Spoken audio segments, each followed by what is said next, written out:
Hello, everyone. If you like what I'm doing here, please consider subscribing, liking, and commenting. It would really help the channel out quite a bit. Thank you very much.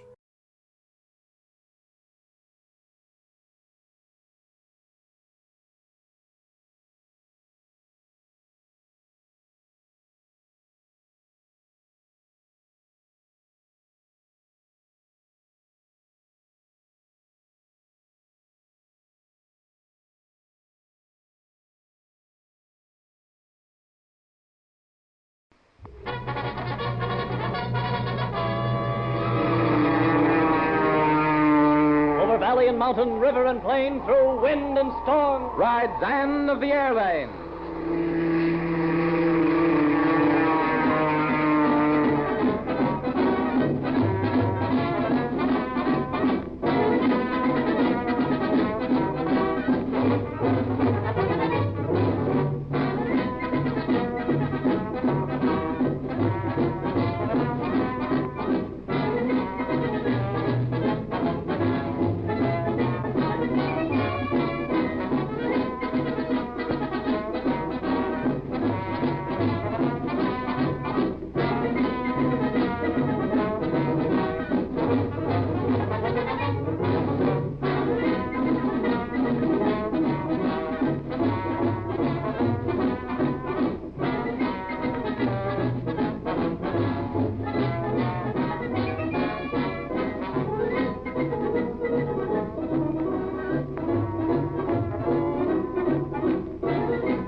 While Jack Baker and Ann Burton are known to be safe for the moment, aboard the airliner, things are happening in Springfield where co-pilot Pete, hostess Kay Thompson, and Bobby Baker, brother of Jack, believe they have hit upon the solution of the mysterious disappearance of a radio room that Bobby chanced to stumble into while visiting the Tyler Sanitarium. A chance mention of magicians gives Bobby an idea, and he brings out a book which shows the tricks of some of the famous magicians of the stage. On reading a certain page, Pete suggests that they go directly to the airport and pick up Art Morrison, who is expected to arrive any minute with his passengers, Aunt Hattie, and a Florida native, Zebulon Abercrombie, or just plain Zeb, who seems to have an interest in the rounding up of the smugglers. Just what has that book on magic to do with the Tyler Sanitarium? Surely Pete cannot believe in the superstitions of the Dark Ages, in the strange powers of unholy rites and weird potions. Suppose we listen as our friends arrive at the Springfield airport.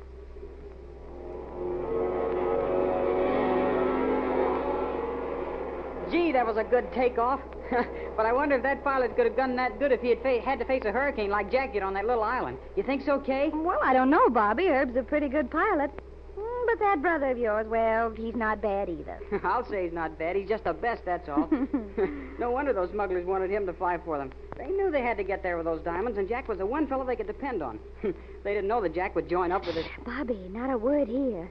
You never know who's going to hear you around this field, and we do know that the gang has someone on duty here who's been giving them some pretty reliable information. Oh, gosh, that's right. I nearly forgot. Say, it looks like Pete's forgot to come back. He's been over at that radio room long enough to Oh, send he'll a... be along in a minute. He's got an awful lot to talk about, you know, and a lot to find out, incidentally, about what's been going on since we left here. Oh, but I do wish he'd tell us about Morrison and that air cat. Yeah, and he's got that book on magic with him, too. I just hope he doesn't lay it down somewhere and forget it. Oh, don't you worry about that, Bobby. He's hanging on to that book so he can show Art Morrison how we were fooled that first time we looked for the radio room in the Tyler Sanitarium. Gosh, I wish Mr. Morrison and Aunt Hattie would show up pretty soon. I want to get over and see if I'm right about that. Oh, Pete's coming over here now. When are they getting in, Pete? We ought to be hearing their motors any minute now, Bobby. There goes the light now. And that's an Air Cat motor, too. There's his light, see? Oh, he seems to be bringing it in pretty fast, doesn't he, Pete? Well, it looks fast from here, all right, but that's just about right for an Air Cat. Oh? We came in like that, only you probably didn't notice it. Morrison can handle a ship okay. I found that out. Pete, do you honestly think that he's a government radio man? Or... Bobby, remember what I told you. Oh, gee, that's right. Gosh, you just can't trust anybody anymore. See anyone in the cabin, Kay? I mean, besides Aunt Hattie? Yeah, she's in the back seat, and there's someone up front with Mr. Morrison. I guess this Zeb made the trip all right. Say, where did Tony Johnson go to, Pete? I thought he said he was going to wait right here until his air cat got in. It's a funny thing about Tony. He's hardly had a wink of sleep since those fellas stole that ship the other night. So when we got the radio call just a minute ago that Morrison was just about to land, Tony gave a sigh of relief, sat down on the bench in the radio room, and went quietly but very soundly to sleep. Ah, good old Tony. I guess the relief was just too much after all the suspense. Well, Aunt Hattie, you don't look much the worse for your experience. Nor you, Mr. Morrison. Well, I can't say that I want to go through with it again very soon.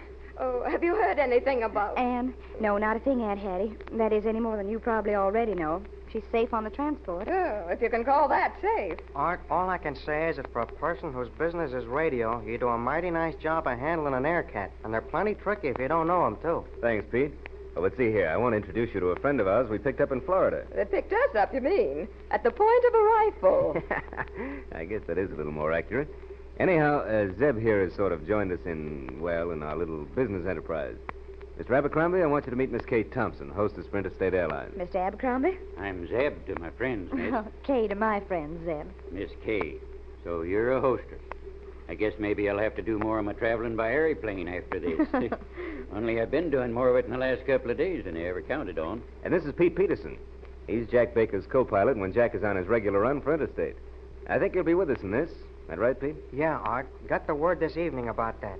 Sure glad to meet you, Mr. Aber. Just plain Zeb, Pete.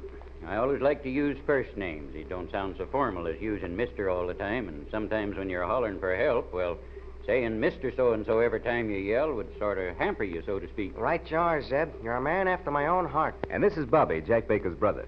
Glad to meet you, Mr. Abercrombie. Same thing goes for you, too, Bobby. I know all about how youngsters should be respectful, but you can be respectful and still call me Zeb, can't you, Bobby?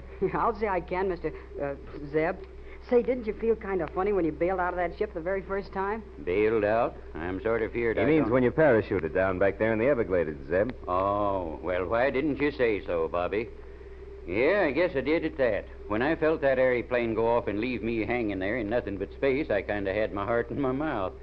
I bet I counted 10 faster than I ever did before. Then I just pulled that latch string and prayed. And the next thing I knowed, I was just sort of floating down, ashamed of myself for being scared in the first place. Did you ever, Bail out. Thanks. Bail out, Pete? Afraid I have, Zeb. Two-time member of the Caterpillar Club. There's too many funny names in this here game to suit me. Caterpillar Club. I might explain, Zeb. The Caterpillar Club is sort of an honorary group of flyers who have been forced to take to their parachutes to save themselves from a crash. Almost all of the veterans are members. But you don't hear much of it anymore because the planes are just about as foolproof and weatherproof as science can make them. And with radio, you know just where you're going. But look, Art, I think Bobby has stumbled on something interesting, and it's right in your line. So if we can get off this field and get somewhere where we can talk without a chance of being overheard, I'll give you the lowdown. Oh, well, just a minute, Pete. Aunt Hattie went into the administration building to get her bags. Oh, here she comes with him now. I'll help her with him. I'll help you carry your bags, Aunt Hattie. And I thought I was having excitement when I was down with the natives in Africa. But that couldn't hold a candle to hanging around one of these airplane fields. Something going on all the time. Just look at the size of that one that just landed. Big as a house. Lots bigger than some I've lived in. Well, that's the regular flight that came from Detroit, Zeb. Oh, everything all right, Aunt Hattie? They were there just like I left them, Kay. I was wondering if that pilot would take them back to Detroit when he couldn't find me. Oh, you got your car here, Pete? Yeah, it's on the other side of the building. I think we can all crowd in. Well, that's the only way to travel for me. It certainly was a remarkable... Oh, we wait until those passengers from the Detroit ship have gone through the gate, and then we... Pete, look, that fellow right there, the one with the black hat. Which one? What do you mean, Bobby? You see, the fellow that's walking with a kind of a limp? Yes, I see the one you mean. What about him, Bobby? Well, that's the fellow I told you about that I saw in the radio room in the Tyler Sanitarium. What? The one that was working on some kind of a machine and that talked with a foreign accent, remember? Yeah. Hey, listen, Bobby, you sort of fall in line with him and see if you can find out where he goes from here. Think you can do that? Oh, sure I can, Pete. And meet us at my car as soon as he leaves. Okay, Pete, I'll do it if I can. That fella looks sort of familiar to me. I was just trying to figure out where I'd seen him before. It's a fellow that Bobby saw in the radio room of the Tyler place when he happened to stumble onto it once. And they disappeared like magic when we went to look for it a couple of hours later. Now, wait a minute, young fella. You mean to tell me that a regular radio station in a room just went poof like that? I know it sounds like something out of a book, Zeb, but that's just about it. We went to the exact place we'd been before, and, Well, it just wasn't there, that's all. It was just kind of a laundry room like you'd find in the basement of any hospital. They told me the same story, Mr. Zeb, and, well, it sounds just a little far-fetched. Although, to tell the truth, it's not one bit more preposterous than anything that's happened in the last week. Oh, well, I ain't saying that it didn't happen, ma'am, because I've seen them African voodoo doctors work. Oh, here's the car. Put Aunt Hattie's bags in the trunk, Pete.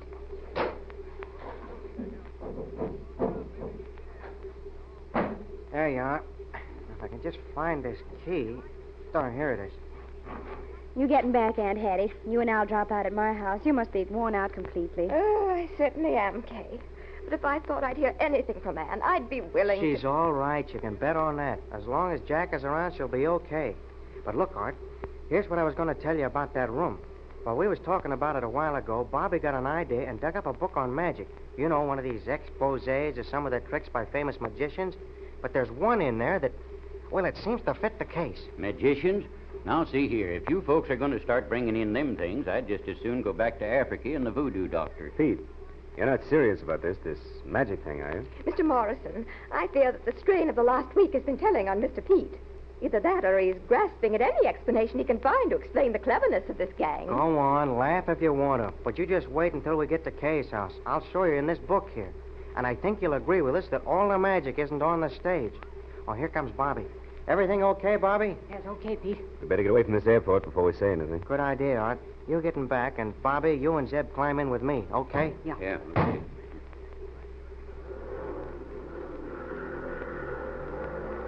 Well, was it the same fellow, Bobby? Yeah, sure was. And he was met right outside the depot by a big car. I tried to get the license number, but it was too dark, and they didn't have any taillights showing on the plate. Was it Doc Tyler's car? I don't think so, Pete. At least not the one he usually uses. Well, anyway, this foreign fella said something to the driver. I couldn't see who he was either. And then, as he got in, he said, "We must hurry, for we have many messages to send tonight, and I must talk to the doc first." Did you see which way they went? Yeah. They headed right out on the street that takes you up to the Tyler Hospital. Fine. We'll stop at Kay's house so you and Zeb can take a look at this book, Art. And then we'll head out that way ourselves and see if Bobby's as good a detective as I think he is. Well, I know he is. And I know he's right about that magic trick business. Because I just remembered where I seen that foreigner that walks with a limp.